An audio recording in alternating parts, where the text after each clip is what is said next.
fill in the blank. And today, my topic today is rare earths, and not just rare earths, but the heavy rare earths. And so let me give you a few seconds on what I'm talking about.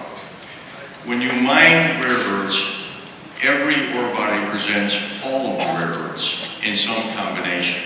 And the mining world has separated the mines into two categories. The so-called light rare earths, the so-called heavy rare earths. This is a separation by atomic numbers. The first 5 or 6 rare earths are called the lights, and the balance of them are called the heavies. That doesn't mean you would ever find a mine for any one of them individually. They all come together. And they do tend to group into these two groups. There's some where the heavies predominate with an overwhelming matrix of lights. Always remember, you have lights, and then you have more heavies in some of these ores than others, and we're starting to call them heavies. I was saying this morning that I've been working in rare earths either as a researcher or an analyst now for nearly 50 years. I have seen all of these promotions come and go several times. And I don't know what has lately brought rare earths to such a high level of consciousness in the public domain, but it's there. And I'd say in the last 6 months and in the next 6 months, I'm giving more lectures on this around the world than I have in my entire life. And it's incredible, the interest level in these, especially since not 1 gram of rare earth has been mined in the West since the year 2002, not a gram. All of it today is mined predominantly in China, a little bit in India, and until recently, a little bit in Russia. And now, basically, it's a Chinese material. So, the interest in rare earths led me to ask this question.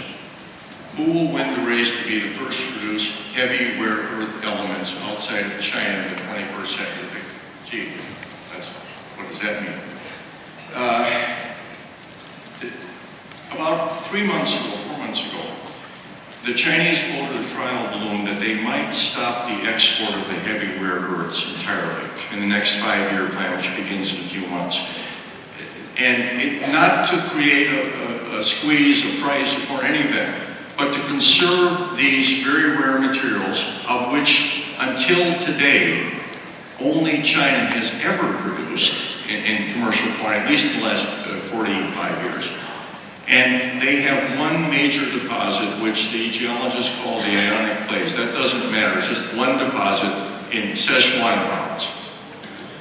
And the number they said was at current production, which is about 1,400 tons a year, they have 30 years worth left. Okay, that sounds not real ominous, but it's serious.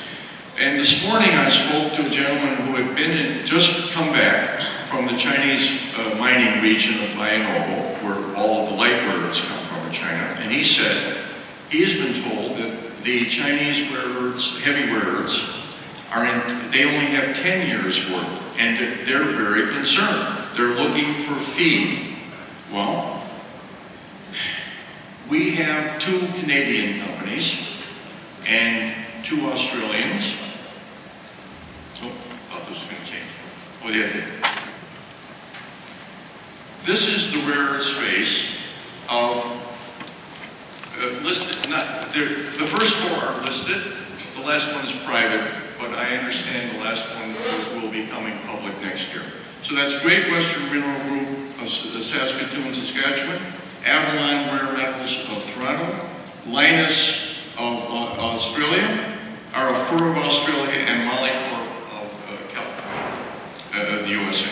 Okay. These are the companies that have been working on the production of rare earths for some time. And the leading one in time is Molycorp. They've been in the business about 50 years. They, however, were put out of business in 2002 by Chinese pricing. They could no longer compete. But they still have an immense ore body. Now, so I took a look at all of these and I said, these are the companies that have been working for, some of them, between 5 and 10 years, at least, maybe more. And they're coming to the point where they will have production. And if you're an investor, you have to understand that everybody on Bay Street, Wall Street, the city, and whatever the main street is in Hong Kong, is waiting for something to happen. Now, announcements don't mean anything anymore. What people are waiting for is, I have produced a kilogram of rare earth outside of China. That event, when it occurs, sometime at the end of 2011, will trigger an enormous rise in share prices of the listed companies. These will be the 5 listed companies at that time that will be in some stage going into production. So, at the risk of offending people, which I don't care about anymore, I'm going to tell you who I think is going to win the horse race, to be the first to produce heavy rare earths commercially outside of China. I'm going to have win, place, and show. I'm handicapping this for you. I hope I can change this now. Well, guess what? Okay?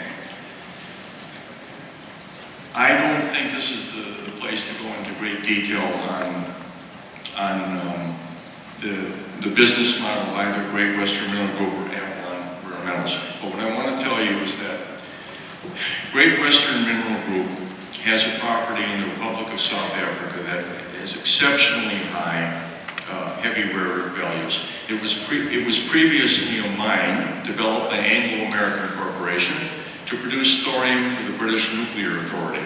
A byproduct, which they didn't know what to do with it, was rare earths. So they just piled them on the side. They stopped mining in 1962, but Anglo is a very large company, and the mine is on care and maintenance, which most of you know is shorthand for forget about it.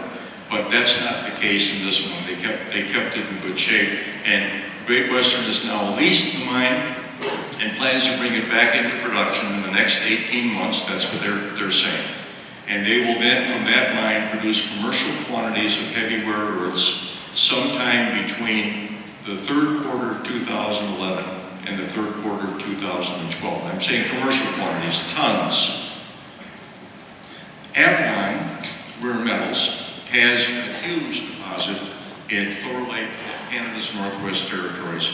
The largest deposit of rare earths I can imagine. It's probably hundreds of millions of tons at about 2.5%. It has a lot of heavy rare earth content. Avalon says they'll be in production there commercially in 2013. The winner of the production race, Great Western Minerals Group, which cannot possibly outproduce Avalon once Avalon gets going. Avalon's a gigantic ore body, and Great Western is a number of small but very rich ore bodies. But that's not the point. Once anyone in the West has produced commercial quantities of rare earths outside of China, it's a whole new horse race and a whole new ball game. And it will trigger from the institutional investors a massive investment in rare earths. And what I'm saying to you is that a lot of people in this room are going to be mad at me in a minute. I'm not concerned with all of the new rare earth companies that have come into existence in the last 6 months. I've been following this space for 50 years. There's a lot of deposits out there. There are some new ones that, quite frankly, surprised me. In this conference, I saw a couple I'd never heard of, and they look pretty nice. But they're a long way from producing commercial quantities of goods. And Avalon, Great Western, they've been at this in most of the 21st century. It sounds impressive, 9 years. And they are probably ready to produce both of them. It'll take another 2 or 3 years. Mining is a very, very long-term business. But there is no show horse here. I don't know who's going to be the 3rd producer of heavy rare earths. I really don't know.